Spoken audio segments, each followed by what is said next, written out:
दिल्ली विधानसभा चुनाव 2025 में भारतीय जनता पार्टी की शानदार जीत रही। पार्टी ने 70 में से 48 सीटों पर जीत हासिल कर स्पष्ट बहुमत प्राप्त कर लिया है, जबकि एक दशक से सत्तारूढ़ आम आदमी पार्टी के खाते में सिर्फ 22 सीटें आई हैं। इस चुनाव में आम आदमी पार्टी का टॉप ऑर्डर ढह गया। पार्टी प्रमुख अरविंद केजरीवाल, मनीष सिसोदिया, सत्येंद्र जैन, दुर्गेश पाठक, सौरभ भारद्वाज चुनाव हार गए हैं। दिल्ली विधानसभा चुनाव में बीजेपी को मिली जीत के बाद अब अगले मुख्यमंत्री के नाम पर चर्चा शुरू हो गई है। बीजेपी ने चुनाव से पहले किसी को भी अपनी पार्टी की तरफ से चेहरा घोषित नहीं किया था। अभी ये तो साफ नहीं है कि बीजेपी दिल्ली की कमान किसे सौंपेगी, लेकिन मुख्यमंत्री पद की रेस में प्रवेश वर्मा, विजेंद्र गुप्ता, सतीश उपाध्याय, आशीष सूद और जितेंद्र महाजन के नाम आगे हैं। हालांकि प्रवेश वर्मा का सबसे मजबूत दावेदार माना जा रहा है। बीजेपी का 27 साल का सूखा खत्म। बीजेपी के मुख्यालय पहुंचे कल प्रधानमंत्री नरेंद्र मोदी। इस दौरान प्रधानमंत्री मोदी ने कहा कि लोगों को एक दशक बाद आपदा से छुटकारा मिल गया है और उन्होंने पूरे राष्ट्रीय राजधानी क्षेत्र को देश का सबसे बेहतरीन शहरी इंफ्रास्ट्रक्चर देने का वादा किया। प्रधानमंत्री मोदी ने बिना किसी का नाम लिए पूर्व मुख्यमंत्री अरविंद केजरीवाल और उनकी पार्टी के सहयोगियों को सबसे भ्रष्ट बताते हुए कहा कि जिन्होंने लूटा है उन्हें लौटाना होगा, यह मोदी की गारंटी है। प्रधानमंत्री मोदी ने कहा कि जनता ने कांग्रेस को भी बड़ा संदेश दिया है। कांग्रेस ने दिल्ली चुनाव में 0 की हैट्रिक लगाई है। सच्चाई है कि कांग्रेस पर देश बिल्कुल भरोसा करने के लिए तैयार नहीं है।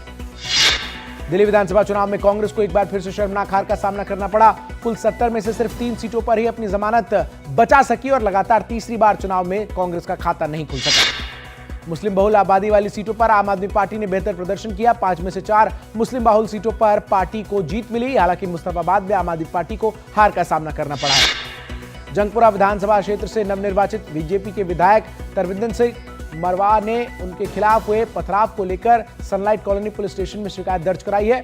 भारतीय जनता पार्टी के जंगपुरा से विधायक बने तरविंदर सिंह मरवाह की टीम का आरोप है कि जश्न के दौरान आम आदमी पार्टी के कार्यकर्ताओं द्वारा उनकी टीम पर पथराव किया गया। दिल्ली चुनाव को लेकर कुमार विश्वास ने नतीजों पर कहा, मैं बीजेपी को जीत की बधाई देता और उम्मीद करता हूं कि दिल्ली की जनता के लिए काम करेंगे। उन्होंने कहा कि मुझे केजरीवाल और सिसोदिया जैसे आदमी से कोई सहानुभूति नहीं है जिसने आम आदमी पार्टी के कार्यकर्ताओं के सपनों को कुचल दिया। दिल्ली विधानसभा चुनाव के परिणामों से विपक्षी गठबंधन में दरार दिखाई देने लग गई है। चुनाव में बीजेपी की निर्णायक जीत के बीच जम्मू कश्मीर के मुख्यमंत्री उमर अब्दुल्ला ने शनिवार को कांग्रेस और आम आदमी पार्टी पर कटाक्ष किया। उन्होंने सोशल मीडिया प्लेटफॉर्म एक्स पर एक मीम पोस्ट करते हुए लिखा, और लड़ो आपस में। उत्तर प्रदेश के मिल्कीपुर विधानसभा सीट का उपचुनाव बीजेपी ने जीत लिया है। बीजेपी उम्मीदवार चंद्रभानु पासवान ने समाजवादी पार्टी के उम्मीदवार अजीत प्रसाद को 61,000 से अधिक वोटों से हराया। मिल्कीपुर विधानसभा सीट अवधेश प्रसाद के पिछले साल लोकसभा चुनाव में फैजाबाद सीट से निर्वाचित होने के बाद खाली हुई थी।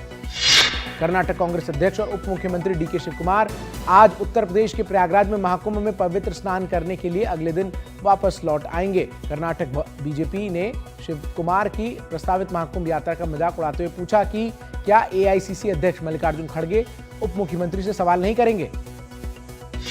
झारखंड के धनबाद में एक बार फिर जमीन और रोजगार की मांग पर कोयला निकालने वाली आउटसोर्सिंग कंपनी के समर्थकों और ग्रामीणों के बीच खूनी संघर्ष का मामला सामने आया है। यहां देवप्रभा आउटसोर्सिंग कंपनी के समर्थकों और ग्रामीणों के बीच हिंसक झड़प हो गई। घटना से गुस्साए ग्रामीणों ने आउटसोर्सिंग कंपनी के कैंप में जमकर तोड़फोड़ की और कई गाड़ियों को आग के हवाले कर दिया। श्रीनगर लेह राष्ट्रीय राजमार्ग पर स्थित विश्व प्रसिद्ध पर्यटन सोनमर्ग में शनिवार को एक भीषण अग्निकांड में लगभग 2 दर्जन दुकानें और एक होटल क्षतिग्रस्त हो गया। इस घटना में किसी प्रकार की जनहानि नहीं हुई, लेकिन करोड़ों की संपत्ति का नुकसान हो गया। मध्य प्रदेश के उज्जैन में 5 बदमाशों ने सड़क पर जन्मदिन पार्टी मनाने का विरोध करने पर घर में घुसकर हथियारों से एक परिवार के 5 लोगों पर जानलेवा हमला कर दिया। घटना का सोशल मीडिया पर वीडियो भी वायरल हो रहा है। तेलंगाना के भ्रष्टाचार निरोधक ब्यूरो ने वारंगल जिले के उप परिवहन आयुक्त के खिलाफ आय से अधिक संपत्ति का मामला दर्ज किया है तथा आयुक्त एवं उनके परिवार के सदस्यों से जुड़ी कथित तौर पर 4 करोड़ रुपए से अधिक की संपत्ति बरामद की है। फिलिस्तीन के उग्रवादी संगठन हमास ने सीज फायर समझौते के तहत 3 और इजरायली बंधकों को रिहा कर दिया है। इन बंधकों के नाम एली शराबी, ओहद बेन अमी और ओर लेवी है। बंधकों के पहुंचने के बाद इजराइल ने 183 फिलिस्तीनी कैदियों को रिहा कर दिया है। अमेरिका के नए प्रेसिडेंट डोनाल्ड ट्रंप ने पूर्व राष्ट्रपति जो बाइडेन की सुरक्षा मंजूरी को लेकर बड़ा फैसला लिया है। उन्होंने बाइडेन की खुफिया ब्रीफिंग को रोक दिया है। ट्रंप ने अपने एक्स अकाउंट पर इस फैसले की जानकारी दी।